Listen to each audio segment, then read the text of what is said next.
মিথুন রাশির মানুষ, জুন 2026-এ এমন একটা গ্রহ আপনার জীবনে ঢুকছে যেটা শুধু ভাগ্য বদলায় না, সে আপনার আত্মার আলো জ্বালিয়ে দেয়। কিন্তু এই একই মাসে একটা বিপদও আসছে, যেটা আপনি হয়তো এখনো বুঝতে পারছেন না। আজকে বলবো। বৃহস্পতি দেবতাদের রাজা, গুরু গ্রহ আত্মার প্রতিনিধি। আর প্রতীকটা জানেন? ক্রুশের ওপর চাঁদ। মানে কি জানেন? অভিজ্ঞতার আগুনের মধ্যে দিয়ে সত্য উপলব্ধি। এই বৃহস্পতি এই জুনে আপনার দ্বিতীয় ঘরে আসবেন। দ্বিতীয় ঘর মানে অর্থ, সঞ্চয়, বাক্যের শক্তি। মিথুন রাশির মানুষের জন্য এটা একটা বিশাল সুযোগ। কিন্তু এই সুযোগ কি সবাই নিতে পারবেন? না। কেন পারবেন না? সেটাই আজকের আসল কথা। এই মাসে শুক্র আর বুধ একসাথে কাজ করছে আপনার আর্থিক অবস্থান মজবুত করতে। দশম ভাবে শনি বসে আছে, মানে কর্মক্ষেত্রে একটা উন্নতির হাওয়া আসছে। যারা চাকরি বা ব্যবসা আটকে গিয়েছিলেন, জুন মাস আপনার জন্য একটা নতুন দরজা খুলতে পারে। টাকা আসবে, সঞ্চয় হবে। কিন্তু এখানেই গল্প শেষ নয়। 22 তারিখের আগে পর্যন্ত আপনার রাশিতে বুধ অবস্থান করবে এবং রাহুর দৃষ্টিও কিন্তু বুধের ওপর বা আপনার জন্মগত চন্দ্রের উপর পড়বে। রাহু মানে বিভ্রম, মায়া, ধোঁকা। এই সময় মাথায় এমন এক চিন্তা আসতে পারে যেটা সত্যি মনে হবে কিন্তু আসলে ভুল।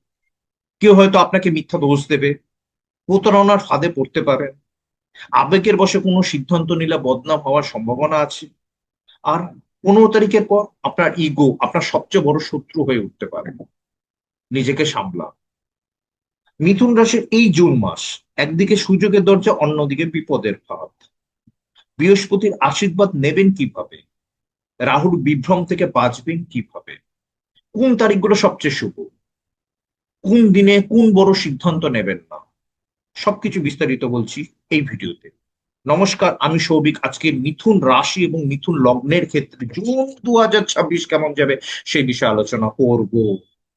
আমি এই ভিডিওতে আপনার কর্মজীবন, আপনার অর্থনৈতিক ক্ষেত্র, আপনার পারিবারিক জীবন, আপনার প্রেম বিবাহিত জীবন, আপনার সন্তান ভাগ্য, স্বাস্থ্য, শিক্ষা সমস্ত বিষয় নিয়ে আলোচনা করবো। ভিডিওটা একটু লেন্দি হতে চলছে। যারা শর্টকাট পদ্ধতিতে ভিডিও দেখতে ইচ্ছুক তাদের জন্য কমেন্ট সেকশনে আমি টাইম স্ট্যাম্প করে দিচ্ছি, গিয়ে দেখতে পারেন।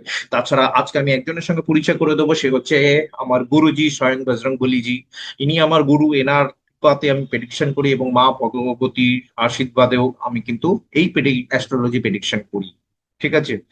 দেখুন, এই বজরংবলী জি হাতে একটা হাতে একটা পর্বত নিয়ে যাচ্ছে। এই পর্বতের নাম হচ্ছে গন্থমার্দন পর্বত। এই পর্বতের মধ্যে সঞ্জীবনী আছে। কি করতে নিয়ে যাচ্ছেন? লক্ষণ যখন অচৈতন্য হয়েছিল, তার চৈতন্য ফেরাতে কিন্তু, ঠিক না? হ্যাঁ, তখন এই সঞ্জীবনী বুটি কিন্তু কাজে লেগেছিল। সঞ্জীবনী কোন প্ল্যানেটকে নির্দেশ করে? ভেনাস।